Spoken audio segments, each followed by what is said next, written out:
تو وہ ان کا قد تھا چھوٹا، تو ہمارے کلاس میں 2-3 بڑے شرارتی طلبہ تھے، وہ ان کو نا چھوٹو چھوٹو کہہ کے ہم ان کو منع کرتے تھے یار یہ جائز نہیں ہے، لیکن وہ بس ہر جگہ کچھ 2-3 شرارتی ہوتے، وہ اس کو چھوٹو چھوٹو کہہ کے نا اس کو غصہ دلاتے تھے، اس کو غصہ آتا تھا، جب اس کو غصہ آتا تھا تو کہتے تھے تمہارے اعصاب کمزور ہیں اس لیے تمہیں غصہ آ رہا ہے۔ وہ اور تپتا تھا کہ یار ایک تو یعنی جو میرا رائٹ ہے غصہ ہونا اس پہ بھی مجھے تپا رہے ہیں، تو وہ اور بیچارہ نہ رہنا۔ تو میں اس سے کہتا تھا بھائی تو پہلے ہی چھوٹا ہے، یہ تپ کے نا اور یوں ہو کے اور نہ چھوٹا ہو جائے گا، تو ان کو تو سمجھ میں نہیں آ رہا، تو تم ان کی باتوں پہ غصہ ہونا چھوڑ دو بھائی، ٹھیک ہے بولنے تو ان کو تھوڑے دنوں میں خود ہی خاموش ہو جائیں گے، تو کیوں؟ لیکن ظاہر ہے وہ انسان کمزور ہو جاتا ہے، وہ سن کے اس کو غصہ آنا شروع ہو جاتا ہے۔ تو جب آپ کے اعصاب کمزور ہوتے ہیں، آپ بیمار ہوتے ہو، آپ پہ بڑھاپا آنے لگتا ہے، تو آپ میں برداشت کی قوت ختم ہو جاتی ہے، ختم نہیں بھی ہوتی تو کم ہو جاتی ہے، بات بات پہ غصہ آتا ہے انسان کو۔ یہ تو اللہ تعالیٰ کی بہت بڑی رحمت ہے کہ بڑھاپے میں اللہ سماعت بھی کمزور کر دیتے ہیں، بصارت بھی کمزور کر دیتے ہیں، یہ اللہ کی رحمت ہے۔ جب انسان بوڑھا ہوتا ہے نا سب چیزیں کمزور آہستہ آہستہ، نظر بھی کم آئے گا، سنائی بھی کم دے گا، یہ اللہ کی رحمت ہے، کیونکہ اگر ساری چیزیں نظر آنا شروع ہو جائے نا دور دور تک تو ساری صحیح چیزیں تھوڑی نظر آتی ہیں انسان کو، وہ غصہ ہوتا رہے گا بھئی یہ کیا ہو رہا ہے یار وہ اس کو مار کے چلا گیا، وہ سڑک پہ بندہ پڑا ہوا ہے، تو اللہ کیا کرتے ہیں اس کی نظر کمزور کر دیتے ہیں، وہ ادھر ادھر جو کچھ ہو رہا ہے اس کو نظر ہی نہیں آتا۔ اسی طرح سماعت بھی کمزور کر دیتے ہیں تاکہ سب باتیں سنائیں، سارے مسئلے تو یہی ہوتا ہے نا، میں سب کچھ سمجھ میں آ رہا ہوتا ہے کون کیا کہہ رہا ہے۔ اب ہر آدمی صحیح بات تو نہیں کرتا نا، کوئی غلط کر رہا ہے کوئی صحیح کر رہا ہے، غلط بات پہ جوان آدمی کہتا ہے چلو کر رہا ہے تو کیا کرے میری بلا سے یار، تھوڑا سا غصہ آئے گا۔ بوڑھا آدمی جب سنے گا غلط بات تو اس کو اندر اللہ اس کو سننے ہی نہیں دیتے، کہتے تمہیں پھر اگر سنائی دے گا تو سمجھ میں نہیں آئے گا، دماغ کمزور۔ یہ جو بوڑھوں کے دانت کمزور ہوتے ہیں اس میں فائدہ کیا ہے؟ اگر ان کے دانت ایسے ہو نا جوانوں والے تو وہی انڈے پراٹھے کھانا شروع کر دیں گے، معدے میں ہضم کرنے کی طاقت ختم ہو گئی، اللہ دانت ہی گرا دیتے ہیں کہ بھئی اب دلیا کھاؤ، تاکہ یہ سب کے ساتھ ہوگا۔ میں کسی خدا نخواستہ کسی بزرگ کی توہین نہیں کر رہا، کسی کو میں کوئی توہین مقصد نہیں، یہ تو سب کے ساتھ ہوگا، یہ تو زمینی حقائق ہیں۔ تو جب یہ ساری چیزیں کمزور ہوں گی تو اعصاب بھی کمزور ہوں گے کہ نہیں ہوں گے؟ توبہ جو ہے نا یہ بریک ہے، بریک۔ تو جیسے نئی گاڑی کے ایکسیلیٹر میں بہت طاقت ہوتی ہے، اسپیڈ بہت ہوتی ہے، ایسے ہی بریکیں بھی بہت مضبوط، جدھر لگاؤ گے ادھر ٹھا کر کے رک جائے گی گاڑی۔ اور پرانی گاڑی میں کیا ہوتا ہے، آپ نے ایکسیلیٹر پہ پاؤں رکھ کے کھڑے ہو گئے، تھوڑا تھوڑا آہستہ آہستہ اٹھنا شروع ہوگی۔ میرا پرانی گاڑی کا بھی تجربہ ہے، ایک دفعہ میں نے کہیں سے کسی کا جنازہ خرید لیا، کوئی 1975 کی کرولا تھی، انہوں نے بہت ٹوپی کرائی مجھے کہ اتنی زبردست گاڑی، وہ بیچنے والا تو ایسے ہی کرتا ہے نا، وہ ایسے قلابے ملا دیے، ہم نے وہ جنازہ خرید کے لے آئے، بعد میں لوگوں نے کہا تو جنازہ ہے بھائی کسی کا اٹھا کے لے آیا۔ اب میں جب اس کے ساتھ گاڑی چلا رہا ہوں، پہلا ٹرائل میں نے لیا تو میں بریک لگا رہا ہوں تو لگی نہیں رہی، میں نے کہا یار یہ بریک کیوں نہیں لگ رہی؟ انہوں نے کہا یہ تھوڑا دیر بعد جا کے لگے گی، 4 دفعہ آپ اس کو لگائیں گے تو 5ویں دفعہ میں یہ لگنا۔ میں اسی وقت اتر گیا، میں نے کہا لے بھائی تو پکڑ گاڑی، سب چیزیں برداشت ہو سکتی ہیں، بریک کے معاملے میں رسک نہیں دے سکتے۔ کوئی سامنے آ گیا بندہ، 5-6 آپ نے لپیٹ دیے، چھٹے پہ جا کے اس کی پھر بریک لگی، میں نے کہا تو فری میں بھی دو گے؟ نہیں لوں گا بھائی۔ تو پرانی گاڑی ہے نا، ایکسیلیٹر نہیں ہے، اسپیڈ نہیں ہے، بہت ٹائم لگائے گی اٹھنے میں، گناہوں کی طرف رغبت نہیں ہے اتنی، مگر تھوڑی سی بھی رغبت اگر پیدا ہو گئی اس کو ختم کرنا پھر بس میں نہیں ہوتا۔ وہ دل چاہتا ہے کر لو، اگر نہیں کرو گے اس کی طبیعت میں چڑچڑاپن پیدا ہوگا، ڈسٹرب ہوگا اندر سے، صحت خراب ہوگی اور سر مارے گا کبھی اس دیوار سے کبھی اس دیوار سے جا کے۔ اس لیے جوانی میں ان گناہوں کی لت کو ختم کر دو تو ہو جائے گی۔ خدا کی قسم بڑھاپے میں بہت مشکل ہے، بہت مشکل ہے بڑھاپے میں، اور بڑھاپے میں بھی گناہ ہوتے ہیں۔ حدیث میں آتا ہے نا کہ اللہ قیامت کے دن بوڑھے زانی کی طرف نظر اٹھا کے نہیں دیکھیں گے، اس سے پتہ چلتا ہے کہ بوڑھا بھی زنا کر سکتا ہے۔ اب بوڑھے میں زنا کیسے کرے گا؟ اس میں تو جسمانی طاقت ختم ہو گئی۔ ہمارے حضرت فرمایا کرتے تھے جسمانی طاقت تو ختم ہو گئی مگر شہوت کبھی بھی ختم نہیں ہوتی، وہ نہیں کبھی بھی ختم ہوتی، وہ موت تک رہتی ہے انسان کے ساتھ، وہ کبھی بھی ختم نہیں ہوتی۔ تو اس لیے جوانی میں اگر توبہ کر لی، ابھی جیسے گناہوں کی طرف طبیعت مائل ہے، بریکیں بھی الحمدللہ مضبوط ہے۔ ہمارے ایک دوست تھے، ان کو بدنظری کی عادت پڑ گئی، پھر انہیں علماء کے بیانات سنے تو انہوں نے مجھے آ کے بتایا کہ اب میں نے اپنے آپ کو چیلنج کیا ہے کہ کسی عورت کو تو دیکھ کے دکھا دے، اپنے آپ کو چیلنج، مقابلہ ہے، یہ چیلنج انسان جوانی میں کرتا ہے کہ بھئی اب تو نظر اٹھا کے دکھا، دیکھتا ہوں تیرے میں کتنا دم ہے، اور کہہ رہے پھر میں نہیں اٹھائی، میں بہت دل چاہتا تھا جب کوئی کنوارے تھے، ابھی شادی ہو گئی الحمدللہ، تو کہہ رہے بہت دل چاہتا ہے جب کوئی عورت گزرتی ہے نظر اٹھا کے دیکھوں، مگر میں اپنے آپ کو وہی ہے نا بریک لگا لی نا، بریک پاؤں آ گیا، بریک رک گئے۔ اور جوانی میں ایک فائدہ یہ بھی ہے کہ گناہ سے جب توبہ کرو گے تو اپنے آپ کو گناہ پر سزا دینا بھی آسان ہے۔ دیکھو اگر گناہ کیا آپ نے تو توبہ کا طریقہ کیا ہے، اپنے لیے کوئی سزا متعین کرو۔ اگر میں نے نظر اٹھا کے کسی عورت کی طرف دیکھا، 500 روپے صدقہ کروں گا، یہ چپٹ اپنے آپ کو لگائی کہ نہیں لگائی؟ یہ جوانی میں لگ جائے گی، بڑھاپے میں مشکل ہوگی، کیونکہ 500 روپے ہر آدمی کا اپنا حساب ہے، جو مالی بعض لوگوں کے لیے 500 کی ویلیو ہے، بعض کے لیے 5000 بھی کچھ نہیں ہوتے۔ اگر آپ کی تنخواہ 1 لاکھ ہے تو آپ 5000 صدقہ کر دیں، صحیح ہے نا؟ اگر آپ کی تنخواہ 20,000 ہے تو آپ 500 روپے جرمانہ رکھ لیں۔ تو یہ جرمانہ جب ادا کرو گے تو نفس کی مخالفت ہوگی، دل کو تکلیف ہوگی، یہ تکلیف جوانی میں برداشت کرنا آسان، بڑھاپے میں اگر پیسے دیے تو ہارٹ اٹیک سے مرنے کا خطرہ ہوگا، 500 روپے چلے گئے میرے، 100 روپے چلے گئے میرے۔ اور یہ حدیث سے ثابت ہے مضمون، نبی صلی اللہ علیہ وسلم، جو میں جتنی باتیں کر رہا ہوں نا یہ قرآن و حدیث سے ثابت ہے۔ نبی صلی اللہ علیہ وسلم نے ارشاد فرمایا، صحیح حدیث ہے، سنو غور سے، فرمایا یحرم ابن آدم ویشب فیہ اثنتان الحرص علی المال وطول العمل۔ بہت اہم حدیث ہے، میں سمجھتا ہوں محمد صلی اللہ علیہ وسلم کی نبوت کی بہت بڑی دلیل ہے یہ حدیث۔ یہ الفاظ نبی کی زبان کے علاوہ کسی اور زبان سے جاری ہو ہی نہیں سکتے، اتنی گہری علم کی بات ہے اس میں۔ یہ تو بڑے بڑے ماہر نفسیات آج تحقیق کے بعد اس بات کو ثابت کرتے ہیں، اور وہ بھی اتنے خوبصورت الفاظ میں ثابت نہیں کرتے، اتنے خوبصورت ورڈنگ اور اتنے پیارے الفاظ میں اس مضمون کو ثابت کیا۔ وہ کیا ہے؟ آپ صلی اللہ علیہ وسلم نے فرمایا، انسان جیسے جیسے بوڑھا ہوتا ہے، خوب اچھی طرح سمجھو، اور کسی اور کے بارے میں نہیں کہ آپ اپنے علاقوں کے بوڑھوں کو دیکھنا شروع کر دیں، یار یہ ایسے ہیں، اپنے بارے میں ہر آدمی، میں اپنے بارے میں یہ حدیث بیان کر رہا ہوں کہ میں اپنے گریبان میں جھانک کے دیکھوں۔ کیا فرمایا نبی نے؟ یحرم ابن آدم، انسان یعنی آدم کی اولاد جیسے جیسے بوڑھی ہوتی ہے، یشب فیہ اثنتان، 2 چیزیں اس میں جوان ہونا شروع ہو جاتی۔ دیکھو انسان جب بوڑھا ہوتا ہے تو ہر چیز بوڑھی ہوتی ہے نا، اس کی آنکھیں بھی بوڑھی ہو جائیں گی، سماعت بھی بوڑھی ہو جائے گی، گھٹنے بھی بوڑھے ہو جائیں گے، پاؤں بھی بوڑھے، ہر چیز سے بڑھاپا جھلکتا ہے نا، جذبات بھی بوڑھے ہو جائیں گے، شوق بھی بوڑھے ہو جائیں گے، لیکن آپ نے فرمایا 2 چیزیں کیا ہوتی ہیں اس میں؟ جوان ہوتی ہیں، خوب زور پکڑتی ہیں وہ، الحرص علی المال، دولت کی محبت، نہیں آ رہی بات؟ حالانکہ وہ تو کم ہونی چاہیے نا، بھائی قبر کے قریب ہو رہا ہے انسان تو دولت کی محبت تو کم ہونی چاہیے، جوانی میں زیادہ ہونی چاہیے۔ یار ابھی تو میں نے رہنا ہے 20 30 40 سال، اور ابھی تو کھانے پینے کی عمر ہے، تو پیسہ کماؤں پیسہ کماؤں، لیکن نبی نے کیا فرمایا؟ جوانی میں اتنی نہیں ہوتی جتنی بڑھاپے میں، بڑھاپے میں زیادہ ہوتی ہے۔ وہ تو بوڑھا بیچارہ کما نہیں سکتا، اس لیے وہ اپنی جذبے کو لے کے بیٹھا رہتا ہے، اعصاب میں طاقت نہیں ہوتی۔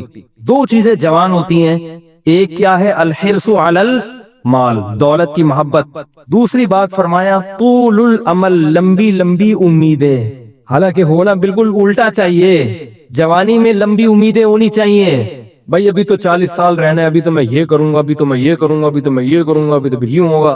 جوانی میں بھی ہوتی ہیں امیدیں، جیسے جیسے عمر زیادہ ہو دنیا سے امیدیں کم ہونی چاہیے، کیا خیال ہے؟ لیکن آپ نے فرمایا یہ امیدیں بڑھتی ہیں، جوان ہوتی ہیں۔ یہاں علماء نے ایک بہت گہرا نقطہ بیان کیا ہے، فرمایا اس سے تو انسان کو بوڑھوں کے بارے میں بدگمانی ہوگی۔ کسی بھی بوڑھے کو آپ دیکھو گے تو شریعت میں تو بوڑھے کا احترام ہے نا، کیا کریں یار، کیسے سمجھائیں؟ اشکال سمجھ میں آ رہا ہے؟ بھائی شریعت میں بوڑھے کا احترام ہے تو ہم کیسے احترام کریں گے بوڑھے کا، جب ہمیں یہ پتا ہوگا کہ اس بوڑھے میں 2 برائیاں ہیں۔ اس میں تو سارے مشائخ، سارے بزرگ، سارے علماء معاذ اللہ لپیٹ میں آ گئے کہ یار جو بھی سفید داڑھی والا ہے بوڑھا ہے، اس میں 2 برائیاں ہیں، ایک دنیا سے محبت اور ایک دولت کی محبت۔ تو یہ تو بری چیز ہے نا، اس سے تو انسان کو نفرت ہوتی ہے۔ تو علماء نے بیان کیا کہ حدیث کے الفاظ یہ نہیں ہیں کہ انسان جب بوڑھا ہوتا ہے تو 2 چیزیں پیدا ہوتی ہیں، نا نا نا نا، 2 چیزیں اس میں جوان ہوتی ہیں۔ جوان وہی چیز ہوتی ہے جو پیدا پہلے ہو چکی ہو، تو کیا مطلب اگر جوانی میں یہ چیزیں تھیں تو بڑھاپے میں کم نہیں ہوں گی، بڑھے گی۔ جوانی میں تھی ہی نہیں تو پھر بڑھاپے میں جوان نہیں ہوگی، کیونکہ پیدا ہی نہیں تھی، تو جو چیز ہے ہی نہیں تو وہ جوان اور بوڑھی کہاں سے ہوگی۔ اگلی دفعہ میں فوج کو بلاؤں گا سمجھانے کے لیے، پولیس تو کئی دفعہ بلائی ہے مگر سمجھ میں نہیں آیا۔ تو اس حدیث سے پتہ کیا چلتا ہے؟ تو کیسے نپے تلے الفاظ ہیں نبوت کے، کوئی حرف بھی نبی کی زبان سے ایسا نہیں نکلا جس کو آپ پکڑ کے اس پہ اعتراض کر سکیں۔ کوئی حرف نہ ہمارے نبی کی زبان سے ایسا نہیں نکلا۔ حضرت حکیم اختر صاحب رحمہ اللہ تعالی فرمایا کرتے تھے، علوم نبوت یہ دلیل نبوت ہیں۔ نبی کی جو تعلیمات ہے نا، یہ تعلیمات خود نبی کے نبی ہونے کی دلیل ہے۔ 1400 سال پہلے جب نہ لکھنا پڑھنا آپ صلی اللہ علیہ وسلم جانتے تھے، نہ کوئی ایسی چیزیں سائنس اور ٹیکنالوجی اور ایسے جو ہے فلسفہ وجود میں آیا تھا، اور پیدائشی یتیم ان کی زبان سے اللہ نے کیسے الفاظ نکلوائے۔ تو اس حدیث سے کیا پتہ چلتا ہے کہ جوانی میں ان دو برائیوں کو ختم کر لو تو بڑھاپا اچھا گزرے گا۔ جوانی میں اگر ختم نہیں کی اور یہ سوچا کہ یار ابھی تو میں جوان ہوں، کوئی بات نہیں یار، ابھی تو مجھے امیدیں لگانے دو، ایک پلاٹ میں بحریہ ٹاؤن میں لے لیتا ہوں، 10 پلاٹ گلشن معمار میں لے لو، 2-4 اگر ادھر ہو جائیں تو پھر ایسا کروں گا شیخ چلی کی طرح منصورے بنا رہا ہے بیٹھ کے۔ کسی نے سمجھایا بھائی تو اپنی قبر کو دیکھ، بولو بھائی جب 40 45 50 کے ہو جائیں گے قبر کے قریب تو پھر دیکھ لیں گے قبر کو۔ تو حدیث میں اس نظریے کی نفی ہے کہ نہیں پھر نہیں دیکھے گا، ابھی 20 پلاٹ جمع کرنے کا شوق ہے نا، تو جب تھوڑا بوڑھا ہوگا تو 40 پلاٹ کا شوق پیدا ہو جائے گا، یہ بڑھے گا کم نہیں ہوگا۔ ابھی سے ختم کر لو، اس ابھی بریک لگا دو، بعد میں بریکیں فیل ہیں۔ نئی گاڑی ہے ابھی بریک لگا لو، گاڑی کے پرانا ہونے کا انتظار کرو گے تو بریک شو بھی پرانے ہو چکے ہوں گے۔ 25-30 بندوں کو مار کے چوتھی دفعہ میں جا کے لگے گی، اور وہ بھی جب لگائے، ورنہ تو آج کل ایسی بریکیں فیل ہوتی ہیں بڑھاپے میں پھر سیدھا ہی نہیں ہوتا انسان۔ اس کی ایک اور دلیل جو میں دعویٰ کر رہا ہوں، اس کی ایک اور دلیل، یہ تو حدیث سے دلیل ہے، بزرگوں کے اقوال سے دلیل، ایک مشاہدے سے دلیل۔ مشاہدہ بھی تو ایک دلیل ہے نا۔ دیکھو جیسے گناہگار گناہوں سے توبہ کرتا ہے، ایسے ہی کافر جو توبہ کرتا ہے وہ کس جرم سے کرتا ہے؟ کفر سے۔ یہ بھی تو ایک جرم ہے نا کفر، جس پہ اس کو قربانی دینی پڑتی ہے، اور کافر کی قربانی مسلمان کی قربانی سے زیادہ ہے، کیونکہ کافر جب قربانی دیتا ہے اسے پورا خاندان چھوڑنا پڑتا ہے، اپنا پورا مذہب تبدیل کرنا پڑتا ہے، وراثت سے محروم ہونا پڑتا ہے۔ ایک عیسائی اگر مسلمان ہو گیا اب اسے عیسائیوں کی وراثت نہیں ملے گی۔ بیوی کا نکاح، بیوی نے اگر اسلام قبول نہیں کیا نکاح ختم ہو جائے۔ عیسائی عورت کا تو خیر برقرار رہتا ہے، لیکن اگر اس کے اپوزٹ ہو، مرد جو تھا وہ عورت مسلمان ہو گئی اور مرد عیسائی ہے، اور مرد نے اسلام قبول نہیں کیا تو نکاح ختم ہو جائے گا۔ تو کتنی بڑی قربانی ہے عورت کے لیے، کتنی بڑی قربانی۔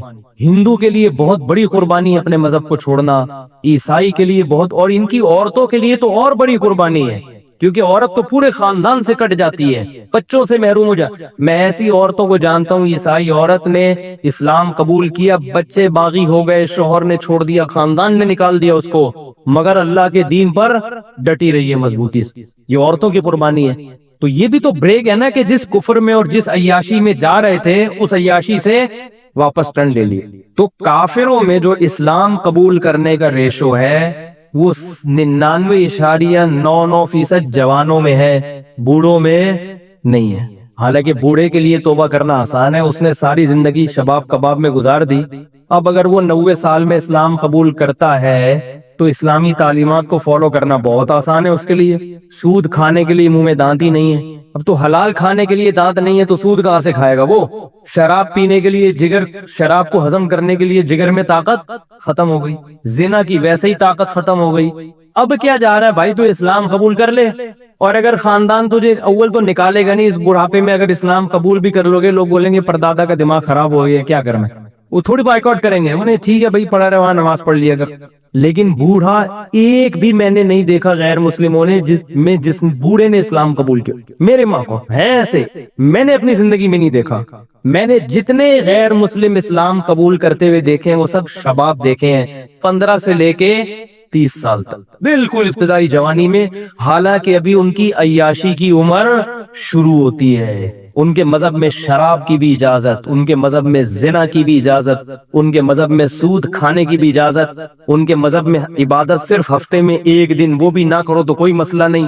اسے پتہ ہے ادھر میں کنورٹ ہوا، اسلام قبول کیا، آگے سنگلاخ چٹانیں ہیں میرے راہ میں کھڑی ہوئی ہیں، اور رمضان کے روزے ہیں، پھر سب سے بڑا تو خاندان کا بائیکاٹ۔ مگر ابتدائی جوانی میں جب عیاشیوں کا وقت تھا، وہ توبہ کر کے اسلام قبول کر لیتی۔ ان کی عورتیں بھی کرتی۔ میں نے بتایا نا کہ ہندو لڑکی کہ میرے پاس فون آتا ہے، مسائل پوچھتی ہے، اس نے ہندو خاندان کی، جو ہندو کی جو بڑی اونچی ذات ہے نا، اونچی ذات جو ہندوؤں کی ہے نا، اس میں اسلام قبول کرنا اور مشکل ہے، کیونکہ وہ نہیں چھوڑتے، وہ مار دیتے ہیں، کہتے ہیں ہم تو بڑے اونچے خاندان کے لوگ ہیں تو اسلام کیسے قبول کی۔ اس لڑکی نے، نوعمر لڑکی نے گھر میں اسلام قبول کیا، رمضان کے چھپ کے روزے رکھے، اتنی گرمیوں کے چھپ چھپ کے نمازیں پڑھ رہی ہے۔ ابھی مجھے 1 سال سے رابطے میں نہیں، مجھے نہیں پتا کیا حال ہوا اس کا، لیکن کتنی بڑی قربانی ہے، اس کو کیا مل رہا ہے اس پہ، خاندان بھی گیا۔ اور اس نے مجھے بتایا کہ اگر میرے گھر والوں کو پتا چل گیا تو مجھے جان سے مار دیں گے، جان سے مار دیں۔ کسی نے اس کو تبلیغ نہیں کی، خود اس کے دل میں خیال آیا کہ یہ جو ہم اپنے ہاتھ سے پتھر بناتے ہیں، بت بناتے ہیں، صبح و شام انہی کو ہم ہی مٹھائیاں کھلا رہے ہیں، یہ ہمارے معبود کیسے ہو؟ اس نے مجھے اپنے گھر کے نا بت کی تصویر بھیجی تھی، بت رکھا ہوا ہے، مشٹنڈا بیٹھا ہوا ہے، اس کے سامنے اس کے ابا اماں صبح صبح مٹھائی رکھ کے گئے تھے، اس نے مجھے تصویر بھیجی کہ یہ مٹھائی ہے، یہ ہمارے بھگوان صاحب ہیں، یہ بھگوان کا ساشا ہے، اتنا ستا ہوا ہے۔ بھگوان بھی بہت مختلف قسم کی پیکنگ میں آ رہے ہیں نا، ایک بڑے والے بھگوان ہوتے ہیں، ایک بھگوان کے جیسے ہمارے ہیں نیڈو کا ایک بڑا ڈبہ ہوتا ہے، مہمان آئے تو بھائی نیڈو کا ایک ساشا لے آؤ یار، 1 کپ چائے بنانی ہے، پتی کا ساشا لے آؤ۔ تو ان کے ہاں بھی ہے کہ اصل بھگوان تو وہ مندر میں جا کے مراد ہے، فی الحال بھگوان چھوٹی پیکنگ میں بھی گھر میں رکھے ہوئے کہ کوئی ایمرجنسی میں اگر کوئی کام پڑ جائے تو یہ چھوٹا والا بھگوان۔ اب ظاہری کامن سینس کی باتیں تو نہیں ہیں، تو عقل کہتی ہے، تو اس کی لڑکی کی عقل نے کہا کہ یہ غلط ہے، اسی کو ہم مٹھائی کھلا رہے، مٹھائی بھی نہیں کھا رہا، صبح سے رکھی ہوئی اس کے سامنے، ناک پہ مکھی بیٹھے تو اڑا نہیں سکتے۔ اللہ نے قرآن میں کیا فرمایا، یا ایھا الناس ضرب مثل فاستمعوا له۔ ہمارے حضرت جب یہ آیت پڑھتے تھے نا، ایسا جوش آتا تھا، حضرت کے چہرہ سرخ ہو جاتا تھا۔ حضرت نے ایک بیان، حضرت نے ہمارے بیان کیا، تو وہ بیان ہم لوگ لکھا کرتے تھے نا واعظ کی شکل میں، تو حضرت نے وہ بیان جب کیا تو ریکارڈ بھی ہوا وہ بیان، تو حضرت وہ ریکارڈنگ میں آیت میں کہیں اونچ نیچ ہو گئی تو حضرت یہ آیت دوبارہ ریکارڈ کروا رہے تھے، تو جب حضرت نے میں بیٹھا ہوا تھا اور ایک اور ہمارے ساتھی تھے وہ بیٹھے ہوئے تھے حضرت کے سامنے، ہم وہ لکھ رہے تھے آیت، حضرت نے یہ آیت پڑھنا شروع کی، یا ایھا الناس ضرب مثل فاستمعوا له، اے لوگو، اے انسانوں، ایک مثال بیان کی جاتی ہے، فاستمعوا له، اسے غور سے سنو، غور سے۔ اللہ کیسے پوری دنیا کے سارے انسانوں سے خطاب، ان کو متوجہ کیسے کر رہے ہیں اپنی طرف، اے لوگوں صرف مثال بیان کر رہا ہوں میں، اسے غور سے سنو، غور سے۔ ان الذین تدعون من دون اللہ، اللہ کو چھوڑ کر تم جن کو پکارتے ہو، چاہے وہ مزار کے بابے ہوں، چاہے وہ جنات ہوں، چاہے وہ فرشتے ہوں، چاہے وہ پتھر کے بنے ہوئے بت ہوں، فرمایا ان الذین تدعون من دون اللہ لن یخلقوا ذبابا، ہرگز ہرگز ایک مکھی بھی پیدا نہیں کر سکتے، ایک مکھی بھی۔ وَإِن يَسْلُبْهُمُ الذُّبَابُ شَيْئًا، مکھی اگر ان کی جو مٹھائیاں تم نے رکھی ہوئی ہیں نا ان کے پاس، مکھی اگر مٹھائی لے کے اڑ جائے یہاں سے تو وَإِن يَسْلُبْهُمُ الذُّبَابُ شَيْئًا لَا يَسْتَنقِذُوهُ مِنْهُ، یہ اس مکھی سے وہ مٹھائی یا وہ چیز چھڑا نہیں سکتے۔ ضعف الطالب والمطلوب، فرمایا جو ان کو پکارنے والے ہیں وہ بھی لچر، اور جن کی عبادت کی جا رہی ہے وہ بھی لچر، کمزور، کچھ بھی نہیں کر سکتے، مکھی تک نہیں بنا سکتے۔ مکھی کوئی چیز لے کے اڑ جائے تو مکھی سے چھڑوا نہیں سکتے۔ یہ تمہاری حاجت روائی کریں گے، یہ تمہیں اولاد دیں گے، یہ تمہاری شادی کرائیں گے۔ یہ عاملوں کا بھی میں یہی کہتا ہوں، یہ جو روحانی ہے بھی میں جاؤں گا نہیں اس طرف، ورنہ پھر مجھے جو ہمارے حضرت کو یہ آیت پڑھتے میں جوش آتا تھا نا، میں جب عاملوں کے خلاف جاتا ہوں وہ جوش مجھے وہیں آنا شروع ہوا۔ کسی خاتون کا فون آیا، وہ مجھے طارق چوہتائی سمجھ کے فون کر رہی تھی، میرا نام بھی طارق ہے نا تو اس بہانے سے بہت سے لوگ مجھے فون کر دیتے ہیں۔ خاتون کا فون آیا، وہ آپ طارق چوہتائی ہیں؟ میں نے کہا اللہ نہ کرے بھائی، میں نے کہا خیر مسئلہ، کہہ رہی وہ آپ نے ایک وظیفہ بتایا تھا، اس سے میری 1 بچی کی شادی تو ہو گئی، 2 بچیاں رہ گئی ہیں، ان کے لیے بھی بتا دیں۔ میں نے کہا کہ اللہ کی قسم وہ اس وظیفے سے نہیں ہوئی تھی، وہ ویسے ہی ہو گئی تھی. باقیوں کی بھی دعا کریں ویسے ہی انشاءاللہ ہو جائے. میں نے کہا اس سے جا کے تحقیق کریں اس کے اپنے خاندان کی بچیوں کی کتنوں کی شادیاں نہیں ہو رہی. اگر یہ وظیفوں سے ہو رہی ہوتی اس کی اپنی کتنوں کی نہیں. اب میں نے کہا آج کل تو شادیاں ویسے ہی نہیں ہو رہی ہیں. بندے کریں گے تو ہوں گی نا شادیاں. یہ جو آپ لوگ کتنے ہیں یہاں جو میرڈ ہیں سارے کمانے بیٹھے نا یہاں پہ. جب کرو گے ہی نہیں عمریں نکلیں گی تو الٹے لٹک کے وظیفے پڑھو سیدھے لٹک کے وظیفے پڑھو کچھ بھی کرو ہو گئی. ابے بھائی روٹی کھاؤ گے نہیں تو پیٹ میں جائے گی وہ جو مرضی کرو. جب مردوں نے نکاح کرنا ہی چھوڑ دیا ہے 40 سال کی عمر میں تم نکاح کرو گے تو لڑکیوں کی شادی کہاں سے ہوگی. اور ماں باپ اپنے بیٹوں کو شادی کرنے نہیں دیتے. لڑکے کو کہاں کرنے دیتے شادی اور روتے کہ ہماری بیٹیوں کا رشتہ نہیں آ رہا. تو بھائی اس لیے نہیں آ رہا کہ دوسرے کے باپ بھی اپنے بیٹے کو شادی نہیں کرنے دے. ایک چھوٹی سی بات کہہ دوں وہ موضوع آیا ہے تو چھوٹی سی پھر میں اصل موضوع کو بس سمیٹتا ہوں. آپ ذرا گچی پکڑ کے رکھیں اس کی. آج کسی کا فون آیا کہ وہ ہماری کوئی خاتون تھی وہ بیوہ ہو گئی تھی ہو گیا تھا فلانا ہو گیا تھا. اب بڑی مشکل سے ان کا ایک جگہ رشتہ طے ہو گیا ہے 1 سال کے بعد شادی. میں نے کہا 1 سال کے بعد کیوں ہے. کہہ رہے وہ لڑکا کہہ رہا ہے کہ میں پہلے اپنے پاؤں پہ کھڑا ہو جاؤں. میں نے کہا آپ لوگوں کی طرف سے تو دیر نہیں ہے نا. کہہ رہے نہیں لڑکا کہہ رہا ہے میں پہلے گھر بنا لوں میں کمرہ بنا لوں میں یہ کر لوں. میں نے کہا ان کے گھر میں کوئی کمرہ نہیں ہے. کہہ رہے ہاں وہ ہے. میں نے کہا کیا وہ کھاتے نہیں ہیں. بھی کھاتے ہیں صبح ناشتہ بھی. تو میں نے کہا اگر آپ لوگوں کی طرف سے یہ شرط ہوتی نا کہ نہیں ہم اپنی بہن کو یا بیٹی کو اس حالت میں نہیں بھیجیں گے اس کے لیے پہلے ڈیفنس میں بنگلہ بھائی ہر ایک کا اپنا ایک معیار ہوتا ہے نا لڑکی والوں کا. تو سمجھ میں آتا ہے کہ بھئی آپ اس کنڈیشن میں بھیجنے پر آمادہ نہیں ہو. اگر آپ آمادہ ہو اور سامنے والا آمادہ نہیں ہے وہ بہت بڑا بیوقوف ہے. وہ کہنا تو بہت بیوقوف بہت ہلکا لفظ ہے اس کے لیے لیکن کیا کریں بھئی تقدس بھی تو ہے نا کوئی مسجد کا اور اسی پہ کلپ آ جائے گا تو پاگل ہے بھائی. جب مرد کو عورت کی ضرورت زیادہ ہوتی ہے میں نے کہا 1 سال وہ بندہ بیوی کے بغیر عورت کے بغیر گزارا کیسے کرے گا. ہماری سمجھ میں نہیں آتا بھائی. اس ماحول میں جب تمہیں لڑکی خود اپنے حقوق سے دستبردار ہو رہی ہے وہ کہہ رہی ہے کہ بھائی میں اسی روکھی سوکھی میں تمہارے ساتھ گزارا کر لوں گی تو لے آؤ یار فوراً لے آؤ. جا کے بولو ٹھیک ہے اور کیا چاہیے گھر بھی بنتا رہے گا تنخواہ بھی ہوتی رہے گی. یا تو وہ راضی نہ ہوتی نا. تو میں نے ان کو فون پہ کہا میں نے کہا اللہ کا بہت بڑا فضل ہو گیا کہ اللہ نے مجھے مولوی بنا دیا ورنہ میں بھی ایسا مہنجو ہوتا. معاشرہ تو ایسے ہی لوگ پیدا کر رہے ہیں. کیسے 1 سال خدا کی قسم روزے رکھ کے گزارا ہو سکتا ہے. میرا یہ نظریہ ہے اس ماحول اس معاشرے میں عورت کے بغیر 1 سال گزارا ہو جائے اور آدمی بھی جوان ہو اور وہ بھی آدمی بھی ہو اور 1 سال عورت کے بغیر وہ گزارا کر لے اس کو لیبارٹری میں لے جا کے رکھ دو اس کو گینس بک آف ورلڈ اس کا نام لکھوا دو. کیسے گزارا کرے گا. یہ زندگی کا ہر وقت کی ٹینشن ہے. یہ تو خواہشات نفسانی جو ہے یہ شہوت ہے تو جسم کی ریکوائرمنٹ ہے. جیسے بھوک لگتی ہے نا چاہے کتنے نیک ہو کتنے پرہیزگار ہو بھوک تو لگے گی بھائی. چاہے تبلیغ میں چلے لگا لو 4 منٹ لگا لو اور ڈبل ہو جائے گی بھوک. تبلیغ میں نکل کے آدمی واقعی میدا بڑا ٹائٹ ہو جاتا ہے ڈبل کھانا کھاتا ہے. اس کو ختم نہیں کر سکتے. صحابہ نہیں ختم کر سکے تھے بھائی. عثمان ابن مظعون رضی اللہ تعالیٰ عنہ سفر میں ہوتے تھے کہتے تھے ہم بیوی کے بغیر سفر کرتے تھے ہم پہ بہت شہوت سوار ہو جاتی تھی ہم بہت پریشان ہوتے تھے. صحابی جو نبی کی صحبت اٹھاتے ہیں اتنے پریشان ہو گئے کہ انہوں نے نبی سے اجازت مانگی کہ یا رسول اللہ آپ ہمیں اجازت دیں ہم کوئی ایسی چیز کھائیں کہ ہم خسی ہو جائیں نامرد ہو جائیں. ہم سے گزارا نہیں ہوتا عورت کے بغیر سفر میں. تو آپ صلی اللہ علیہ وسلم نے فرمایا کہ نہیں تمہیں خسی ہونے کی اجازت نہیں ہے. کیا فرمایا تزوج الودود الولود فانی مباہی بکم الامم. فرمایا نکاح کرو. نکاح کیا مطلب سفر میں کر لو کسی سے نکاح.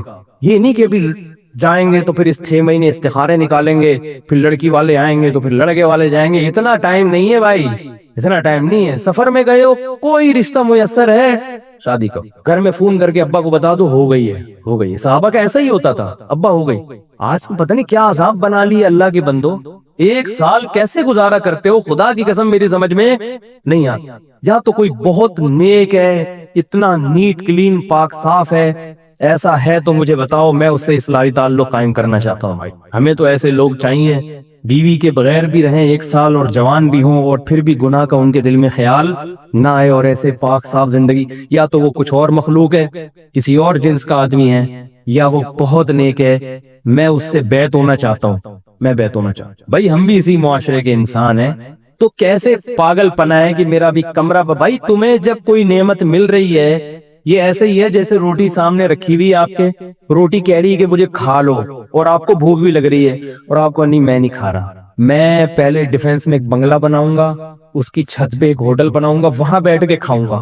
تو آپ اپنا ہی نقصان کر رہے ہو نا. جو 1 سال آپ کو صبر کرنا پڑے گا یہ خود اپنے لیے ٹینشن ہے. اور یہ بات یاد رکھو, یہ حیا کے خلاف ہے, مگر ایک سائنسی حقیقت ہے, اس لیے بتا رہا ہوں میں کہ نکاح میں جتنی تاخیر کرو گے نا سیکچول پاور اتنی کم ہوتی چلی جائے گی, کیونکہ انسان کی جو قوت استعمال نہیں ہوتی وہ قوت آہستہ آہستہ کم ہو جاتی, فارغ ہوتے چلے جاؤ گے. یہ میڈیکلی آپ کو جسمانی نقصان ہوتا ہے, کیونکہ جو قوت آپ کی استعمال نہیں ہو رہی نیچرل طریقے سے, گناہوں میں نہیں, حلال اور نیچرل جو طریقہ ہے, اگر نہیں ہوگی تو آہستہ آہستہ آپ کی جسم اس معاملے میں کمزور, اوپر سے بڑے اٹے کٹے ہو گئے, باڈی بلڈر بنا ہوا ہے, کٹس دکھا رہے ہیں لوگوں کو, لیکن اندر سے کیا ہو جائے گا, مردانہ قوت اس میں آہستہ آہستہ ختم ہو جائے گی, کیونکہ جو قوت استعمال نہیں ہو رہی تو وہ قوت ختم ہو جاتی ہے. آپ چلنا چھوڑ دو تو آپ کے ٹانگیں مفلوج ہو جائیں گی کہ نہیں ہو جائیں گی, کیونکہ ٹانگوں کا کام ہے چلنا. اگر آپ نے ٹانگوں سے چلنے کا کام نہیں لیا تو ٹانگیں کیا ہو جائیں گی, سننا چھوڑ دو گے تو سماعت ختم ہو جائے گی, دیکھنا چھوڑ دو گے بصارت ختم ہو جائے گی. تو اسی طرح اللہ نے جو انسان میں ایک ڈیزائرز رکھی ہیں, اگر یہ استعمال نہیں ہوں گی تو آہستہ آہستہ کمزور ہوتے چلے جاؤ. خیر میں جلدی سے وہ موضوع سمیٹتا ہوں, کیا بات چلی. تو میں یہ عرض کر رہا تھا کہ نبی صلی اللہ علیہ وسلم نے کیا فرمایا کہ بڑھاپے میں یہ 2 چیزیں جوان ہوتی ہیں, تو اس لیے جوانی میں ختم کر لو تو فائدے میں رہو گے. جوانی میں دنیا سے محبت ختم کر دو. کیسے ختم ہوگی؟ دنیا کمانا منع نہیں ہے, دل لگانا منع ہے. وہ کیسے, بڑا لمبا موضوع ہے, جلدی سے سمیٹ کے بس ختم کرتا ہوں. خلاصہ اس کا یہ ہے کہ انسان جب اپنے اوپر یہ چیز مسلط کر لیتا ہے نا کہ دنیا مسافر خانہ ہے, سفر ہے, تو پھر دنیا سے محبت خود بخود اس کو ختم ہو. پھر جو چیز آ رہی ہے ٹھیک ہے, نہیں آ رہی تو بھی ٹھیک ہے. جیسے ٹرین میں آپ سفر کر رہے ہو, لاہور اترنا ہے, آپ نے سیٹ مل گئی, لیٹنے کی جگہ مل گئی, ٹھیک ہے. آپ نے کچھ چیزیں منگوائی, مل گئی, ٹھیک ہے. اگر نہیں ملی تو یہ نہیں کہ کھڑکی سے چھلانگ لگا کے خودکشی کر لو گے, تھوڑی سی صلواتیں سناؤ گے حکومت کو, یار ہم نے ٹکٹ پورا دیا اور ہمیں صحیح جگہ نہیں ملی, کھڑکی والی سیٹ نہیں ملی, یہ نہیں ملا, وہ نہیں ملا, چک چک کرتے 12 آرام سے بولے کہ چلو یار لاہور اتر کے دیکھیں گے. لوگ جب بس میں جاتے ہیں, لانڈی جا رہے ہیں, یہاں سے تبلیغ آ رہا ہے, تبلیغ آ رہا لانڈی جاتی نہیں ہے میرا خیال ہے, لیکن اب اگر جو مزہ لانڈی کی مثال کا ہے وہ کسی اور جگہ کا نہیں ہے, اور W11 کی مثال کا جو مزہ ہے, تو اس لیے میں نے جو چیز نہیں ہوتی پھر بھی ان دونوں کو مثالوں میں جمع کر دیا. ہمیں مزے سے مطلب ہے, ہمیں سے کیا مطلب ہے. وہ ایک شاعر نے شعر کہا کہ گر مصور تیری صورت کھینچے, ایک شاعر نے پہلا مصرع کہا اپنی محبوبہ کی شان میں, گر مصور تیری صورت کھینچے, تو اس نے تقاضا کیا بھی اس کا دوسرا مصرع ملاؤ, یعنی دوسرا ایسا ہونا چاہیے نا کہ مصور اگر تیری صورت بنانا چاہے تو اتنی خوبصورت ہے کہ وہ بہت عرصہ لگے گا اس کو بنانے میں. تو یہ دوسرا مصرع شاعر نے تقاضا کیا کہ بھی جوڑ کا لے کر آؤ کوئی, گر مصور تیری صورت کھینچے. تو دوسرے شاعر نے کہا گر مصور تیری صورت کھینچے, تو اسے اس کام کے لیے 2.25 مہینے چاہیے. ٹھیک ہے, یہ شعر ہے. اس نے کہا یہ کیسا شعر ہے, اس نے کہا جو مقصد تھا مفہوم تھا ہو گیا نا بھائی, یعنی یہ 2 منٹ کا کام نہیں ہے, 2.25 مہینے لگیں گے. اتنی خوبصورت ہے تو کہ اگر وہ تیری صورت بنانے بیٹھے, اس نے کہا 1.25 کی کیا پخ لگانی, تو 2 ہی کہہ دیتا, یہ 3 کہہ دیتا. تو ہمیں بھی مضمون سے مقصد ہے. اب آپ لانڈی جا رہے ہیں, W11 میں بیٹھ کے, سیٹ مل گئی تو بھی ٹھیک ہے, نہیں تو آدمی پائیدان پہ سفر کر کے گزر جاتے ہیں. یہ یار یہاں سے اترنا ہے, لانڈی جانا ہے, وہاں اپنا ایئر کنڈیشن روم ہے, آرام سے بیٹھیں گے. اب یہ تھوڑی کہ آپ کو پائیدان پہ جگہ ملی ہے تو آپ ٹینشن لے رہے ہو, یار میری تو زندگی تباہ ہو گئی. لوگ فون کرتے ہیں مجھے, حضرت پریشانیوں میں گھر گیا, اور کہاں اللہ غفور ہے, کہاں اللہ رحیم ہے, کہاں گیا وہ اللہ, میں تو ساری زندگی میری تو ٹینشن میں گزری, ہائے یہ ہائے یوں. میں نے کہا مر جا بھائی, تو ایسے ہی کہتا ہوں. ایک صاحب کا میرے پاس فون آیا, میں خودکشی کر رہا ہوں, اور میں تو یہ اور اللہ کو برا بھلا کہنا شروع کر دیا. میں نے پہلے محبت سے اس کو سمجھایا ہے, میں نے کہا ایسا نہیں ہوتا, اللہ کے بندو تمہیں کھانے کو ملتا ہے, تمہیں رات سونے کو مل جاتی ہے, وہ موج مستی اور کیا چاہیے بھائی. نبی نے کیا فرمایا, جس کو 2 وقت پیٹ بھر کے روٹی مل جائے, رات کو سونے کی جگہ مل جائے, اور جسم کسی بڑی بیماری سے محفوظ ہو, اللہ نے گویا پوری دنیا کی دولت سمیٹ کے اس کو دے دیے. باقی سب غریبی چل رہا ہے, باقی سب بھی دوڑ ہے کہ یار اس کے پاس تو کتنی بڑی گاڑی ہے, میں رکشا کیوں چلا رہا ہوں. یہ صرف مقابلہ ہے. یہی رکشا اگر پرانے زمانے میں کسی کو دے دیا جاتا تو وہ کسی کو سلام نہیں کرتا, ٹھیک ہے نا, وہ سلام نہیں کرتا کسی کو. پرانے زمانے کی گاڑیاں دیکھی ہے بادشاہوں کی, وہ پرانی ایسی پھٹی جیسی گاڑیوں میں جا رہے ہوتے تھے, اور لوگ جھک جھک کے سلام کر رہے ہوتے تھے، وہ گاڑی اب کوئی بیٹھ کے سفر تو کرے، یہ صرف کمپٹیشن میں۔ تو اگر دنیا کو مسافر خانہ سمجھ لو گے تو کمپٹیشن کا تصور دماغ سے نکل جائے گا، کیونکہ منزل سب کی کیا ہے؟ قبر ہے۔ وہ جو کرولا میں جا رہا ہے 25 لاکھ کی 40 لاکھ کی، مرے گا وہ بھی محمد شاہ کے قبرستان میں آپ کے ساتھ والی قبر میں آ جائے گا، اس کے ساتھ رکشے والا ہوگا، اس کے ساتھ کوئی بریگیڈیئر ہوگا، ادھر موچی کی قبر ہوگی، ادھر کوئی قصائی لیٹا ہوا ہوگا، ادھر جناب کوئی وزیر اعظم کی قبر ہوگی، ادھر کسی کلر کی خبر ہوگی۔ اندر جانے کے بعد سب حساب کتاب، بولو بھائی، اوپر سے 21 توپوں کی سلامی ہوتی ہے، اندر سے کچھ بھی نہیں ہوتا۔ اندر سب کی میتیں ایک جیسی ہوتی ہیں، سب کی آنکھیں ابل کے باہر آئی ہوئی ہوتی ہیں، سب کی کیڑے اتنے ہی ہوتے ہیں۔ کیڑے یہ نہیں دیکھتے کہ 17 گریڈ کا آفیسر تھا تو اس کو چھوٹی ٹائپ کے کیڑے ہونے چاہیے، اس پہ مکوڑے کم ہونے چاہیے۔ بھائی یہ صرف سانس جب تک چل رہا ہے اس وقت کی کہانی ہے، ادھر سانس رکا، ادھر آپ کی عزت، شہرت، دولت سب دھڑام سے نیچے۔ ایسے جیسے W11 سے تو آدمی پھر بھی تمیز سے اترتا ہے نا، یہاں دھکا دے کے نکالا جائے گا، آپ کو کھڑکی سے اٹھا کے باہر پھینکیں گے۔ یہ ایسا سفر ہے، W11 سے اپنی مرضی سے اترتے ہو، اپنی مرضی سے اترتے ہو، یار یہ والے گیٹ سے اترو، یہ والے گیٹ سے اترو، ادھر سے جا رہے ہو تو کہتے کنڈکٹر کہتے نہیں ادھر سے گھوم کے جاؤ، اپنی مرضی سے آپ اترتے ہو، اور یہاں آپ کو دھکا دے کے نکالا جائے گا۔ آپ نہیں چاہ رہے ہوگے کہ میں مروں، آپ کہو گے یار میرے اتنے بنگلے ہیں، میری اتنی گاڑیاں ہیں، یہ ابھی میں کہاں سے مر سکتا ہوں یار۔ رپورٹ تو یہ ہے کہ بھی میرے مرنے کا کوئی مناسب نہیں ہے۔ اگر فرشتہ ہم سے موت سے پہلے مشورہ لے تو کہ بھئی آپ کا کیا خیال ہے، اب آپ کو مر جانا چاہیے، تو ہم میں سے کوئی ایسا ہے جو کہے گا کہ ہاں مناسب یہی ہے؟ کوئی کہے گا؟ 100 سال بھی عمر ہو جائے تو ہم کہیں گے یار ابھی فی الحال مناسب نہیں ہے، ابھی مناسب یہی ہے کہ میں زندہ رہوں۔ اس لیے فرشتے نے صرف حضرت موسیٰ علیہ السلام سے پوچھا تھا، صحیح بخاری کی حدیث ہے، فرشتہ آیا حضرت موسیٰ علیہ السلام کے پاس، موسیٰ علیہ السلام نے پوچھا کون ہو؟ انہوں نے کہا موت کا فرشتہ ہوں، جان نکال لے آئے۔ حضرت موسیٰ نے تماشا دیا، اس کی آنکھ نکل کے باہر آ گئی۔ اللہ کو حضرت موسیٰ کا جلال دکھانا تھا نا ذرا۔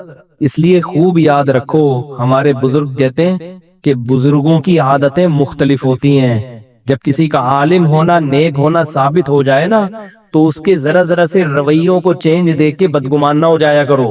بعض بڑے نرم مزاج ہوتے ہیں، بعض میں ذرا کڑکی ہوتی ہے، تو کڑک طبیعت ہے تو بولو اللہ نے حضرت موسیٰ علیہ السلام والا مزاج دیا ان کو۔ حضرت موسیٰ نے تو موت کے فرشتے کو لگا دیا تھا کھینچ کے تماچے، پتہ نہیں کیوں لگایا تھا۔ اس نے جا کے شکایت کی اللہ سے، اللہ تو نے کس بندے کے پاس بھیجا ہے؟ کیونکہ حضرت موسیٰ نے کہ تماچا تو مشہور تھا نا، تو ہم سے نہیں فرشتہ پوچھے گا آ کے، ہمیں بس کیا کہ نکلو یہاں سے۔ تو جب نکلنا ہی ہے، جانا ہی ہے، تو بھائی کرولا مل جائے ٹھیک ہے، تھوڑی مٹھائی کھلا دیا کرو، کھا لیا کرو، نہیں تو رکشا بہتر ہے، چنچی سب سے بہتر۔ کتنا اچھا لگتا ہے چنچی میں پیچھے بیٹھا ہوا آدمی جا رہا ہوں، کتنا اچھا لگتا ہے نا، اس کا اپنا ایک مزہ ہے۔ اور چرسیوں سے عبرت حاصل کیا کرو، چرسیوں سے۔ چرسی ہوتے تو گناہگار ہیں لیکن ان کی زندگی بڑے مزے، کیونکہ یہ نہ ان کو عزت کی فکر رہتی ہے، نہ دولت کی فکر، ان کو صرف پاؤڈر چاہیے۔ ہیروئن چی کو صرف پاؤڈر چاہیے، ان کی ایک ہی تمنا ہے کہ پاؤڈر مل جائے۔ ان کو پاؤڈر اگر مل گیا بہت مزے ہی مزے۔ تو آپ اپنا ہدف اللہ کی رضا کو بنا لو، اللہ کی رضا کا پاؤڈر مل گیا تو مزے ہیں، نہیں ملا تو بھائی کوئی فائدہ نہیں اس عزت کا۔ یہ عزت قارون کو ہم سے زیادہ ملی ہے، فرعون کو ہم سے زیادہ ملی ہے، کیا کر لیا انہوں نے اس عزت کا؟ تو اللہ کی محبت کا پاؤڈر اگر ہمیں بس اس کا پاؤڈر ہی بنا دو اپنے آپ کو، اور وہ کیسے حاصل ہوتا ہے، وہ بزرگوں کی صحبت کے بغیر حاصل نہیں ہوتا۔ خیر یہ الگ ٹاپک ہے، میں اس پر بعد میں کبھی بات کروں گا۔ وہ کتابوں سے حاصل نہیں ہوتا، وہ کتابوں سے حاصل نہیں ہوتا، وہ اہل اللہ کے ساتھ رہنا پڑتا ہے، اس طرح سے وہ چیز حاصل ہوتی ہے۔ تو وہ چرسی ہیروئن چی ایک بیٹھا ہوا تھا نا، بار بار بتاتا ہوں کتنے مزے کی زندگی ہوتی ہے کہ ہیروئن چی برساتی نالے میں بیٹھا ہوا تھا۔ برساتی نالوں کے اندر ہی بیٹھتے ہیں نا، یہ جا کے نالے کے، جب برسات نہیں ہوتی تو یہ نالے کو ٹھیا بناتے ہیں، اور پائپ میں پاؤڈر ڈال کے پی رہا ہے، تو گانا گا رہا ہے، کہہ رہا ہے میں پائپ کے منہ میں ہوں اور میرے منہ میں پائپ ہے۔ تو کہہ رہا ہے دیکھو کیا خوبصورت زندگی ہے، ایسی کسی کی زندگی نہیں ہوتی کہ پائپ کے منہ میں بھی اور اس کے منہ میں بھی پائپ ہو، تو اسی کو انجوائے کر رہے ہیں۔ کیا خیال ہے؟ تو عبرت حاصل کرنی چاہیے نا ان سے، یار وہ اس دنیا کے پاؤڈر میں ایسا مگن ہو گیا، تو اللہ کی محبت کا اگر ہمیں پاؤڈر مل جائے۔ اور کبھی حدیث میں آتا ہے کہ جس نے آخرت کو اپنی فکر بنا لیا، اللہ اس کی دنیا کی فکروں کو ختم کر دیتے ہیں، ختم کر دے۔ اور جس نے آخرت کو نہیں بنایا تو دنیا کی فکریں بکھیر دیتے ہیں اللہ تعالیٰ۔ ہر فکر کیا وہ چاہتا ہے، یہ بھی مل جائے، یہ بھی مل جائے، یہ بھی مل جائے، یہ بھی مل جائے، ہر چیز اپنی مرضی کی مل جائے، مجھے سکون میں نہیں آئے گا کبھی بھی۔ فجر کی سنتیں رہ جائیں تو کب پڑھیں؟ کیا ہم فجر کی نماز کے بعد سنت پڑھ سکتے ہیں؟ بعض لوگ بولتے ہیں کہ تم پڑھ سکتے ہو اور بعض لوگ کہتے ہیں کہ نہیں، بلکہ طلوع آفتاب کے بعد پڑھ سکتے ہو۔ اس بارے میں رہنمائی فرمائیں عاصم نصیر کشمیر سے۔ یہ مسئلہ علماء کے مابین اختلافی ہے۔ امام احمد بن حنبل، امام شافعی کے نزدیک جائز ہے کہ فجر کی فرض نماز کے فوراً بعد آپ سنتیں پڑھ لیں، لیکن امام حنیفہ رحمہ اللہ تعالیٰ کے نزدیک فوراً بعد نہیں بلکہ اشراق کے وقت آپ پڑھیں، اور یہ عبداللہ بن عمر سے ثابت بھی ہے عملاً کہ، اور یہ جو حدیث میں آتا ہے کہ نماز کے بعد سنتیں پڑھی جائیں، تو احناف کے ہاں اس کا مطلب یہی ہے کہ نماز کے بعد اس وقت جب مکروہ وقت گزر جائے، اور وہ اشراق کے وقت گزر چکا ہوتا ہے، کیونکہ فجر کی نماز کے بعد نوافل نہیں ہے، تو اس لیے، اور صحابہ سے بھی منقول ہے، تو کسی وقت میں انشاءاللہ پورے ریفرنس کے ساتھ اس پہ دلائل ریکارڈ کروا دوں گا۔ ابھی تو صرف سائل نے جتنی بات پوچھی ہے تو صرف ٹو دا پوائنٹ اسی بات کا جواب دے رہا ہوں کہ فقہ حنفی میں یہی ہے کہ آپ اشراق کے وقت پڑھیں، فوراً بعد نہ پڑھیں۔ باقی اگر کوئی فجر کے فوراً بعد پڑھ رہا ہے، وہ فقہ حنفی کو فالو نہیں کرتا، تو اس کو پڑھنے دیں، اس میں پھڈے بازی والی بات نہیں ہے۔ آپ اس پر عمل کریں کہ ایک مسلک کو فالو کرنا چاہیے، دوسرے پہ طعن و تشنیع نہیں کرنی چاہیے۔ یہ اسلاف کا طریقہ تھا، اور یہی طریقہ اس امت میں ایک ایسا طریقہ ہے جس سے امت اختلاف سے بچ سکتی ہے۔ اپنے دلائل دوسرے پر تھوپنا اور یہ کہنا کہ میں صحیح ہوں تم غلط ہو، اس سے امت میں اتحاد پیدا نہیں ہوگا۔ اتحاد اسی سے ہوگا کہ آپ ایک مسلک پہ اگر عمل کر رہے ہیں تو آپ اس پر عمل کریں، دوسرے کو آپ برا بھلا نہ کہیں۔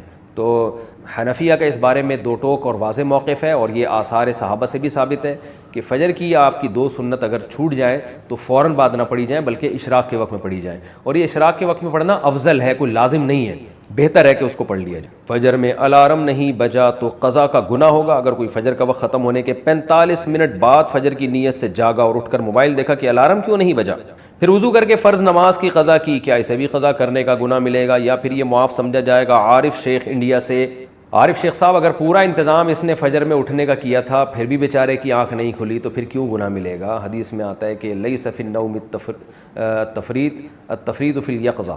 آپ صلی اللہ علیہ وسلم نے فرمایا کہ سوندے میں کوتاہی نہیں ہے۔ کوئی آدمی اگر سو جائے اور آنکھ نہ کھلے، خود آپ صلی اللہ علیہ وسلم کے ساتھ ایسا ہوا صحیح بخاری میں کہ اس کو آپ صلی اللہ علیہ وسلم کی آنکھ نہیں کھلی، کیونکہ حضرت بلال جنہوں نے جگانا تھا ان کی آنکھ نہیں کھلی، تو حضرت بلال کہ جب سورج کی کرنیں آپ کے چہرے پر پڑی ہیں تو حضرت بلال کی آنکھ کھلی تو آپ نے سب کو اٹھایا۔ تو پورا انتظام آپ جاگنے کا کر کے سوئے پھر بھی آنکھ نہیں کھلی تو وہ معاف ہے۔ آپ صلی اللہ علیہ وسلم نے فرمایا کہ من نام عن صلاۃ او نسیھا فلیصلیھا اذا ذکرھا، کہ جو آدمی نماز سے سو جائے یا بھول جائے تو جیسی یاد آئے اس وقت پڑھ لے، جیسی جاگ آئے اس وقت پڑھ لے۔ تو اس کا مطلب انسان کے ساتھ یہ ہو سکتا ہے کہ آنکھ نہ کھلے۔